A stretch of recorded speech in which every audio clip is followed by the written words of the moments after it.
Hi, this is the Red Magic 8 Pro and I'll show you how to install iPhone keyboard on this device.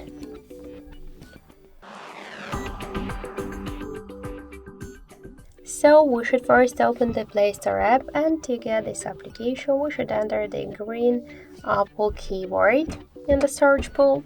So now we should get this app, that's why tap to install button and wait a couple of seconds.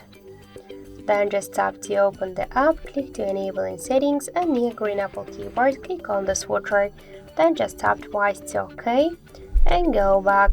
Click to switch input methods and switch your currently Gboard to the green Apple keyboard. So now the process is finished, so let's just check how a new keyboard looks. So let's do it somewhere here, for example, and we could see that this keyboard is so close to the iPhone 1 as all of the emojis. So that's it, thank you for watching, and if you like this video, leave thumbs up and subscribe.